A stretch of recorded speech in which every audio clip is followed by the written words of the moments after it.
থেকে দেখা যায় অনেক দূর পর্যন্ত। কাজে এটা নিচে বসে আছেন তো এই জন্য ভয়ে ভয়ে চালানো লাগে।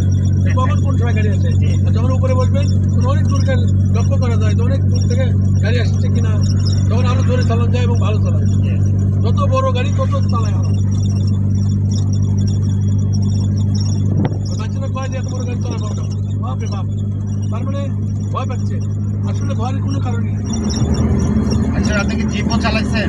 আরে জিপ মানে ট্রাক্টর সব নোয়া নোয়া নোয়া 11 নম্বর গাড়ি করছে, 11 গিয়ার লাগাই চালাচ্ছে, 11টা গিয়ার।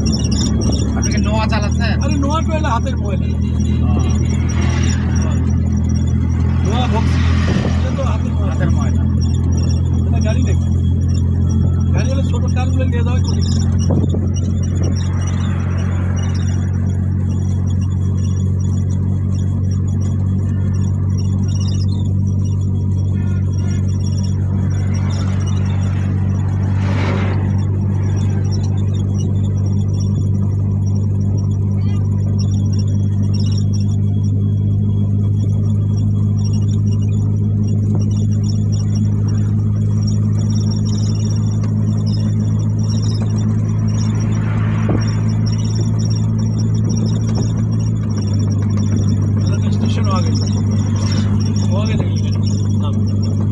লম্বা বেশি, লম্বা বেশি, বাসের পিছনে জায়গা বেশি আছে। জায়গা বেশি। এটা বাজার টাজার করার সুবিধা। ওগুলো আবার খুব ভালো লাগে না দেখতে। যাই হোক, ভালো লাগে না, কারণ এক একজনে এক এক হচ্ছে চয়েস। যার যার আপনার ফ্যাক্টরি মিল আছে বা বাজার তার জন্য ভালো। এখন ঠিক আছে, আমার অ্যালার্টমেন্ট মানে বাম দিকের চাপায় ঠিক আছে। আমি তো ডানে সরে আসি, বুঝলেন না? ওরা তো আসলে গাড়ি চালালে তো এরা ওভারটেক করতে বাড়ি যাবে কেন? সময় লাগে।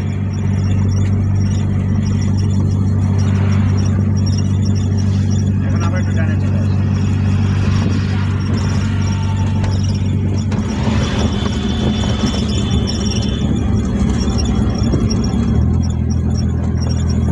অটো গাড়িতে সুবিধা কি, গিয়ার মানে স্টার্ট তো আর বন্ধ হয়ে যায় না।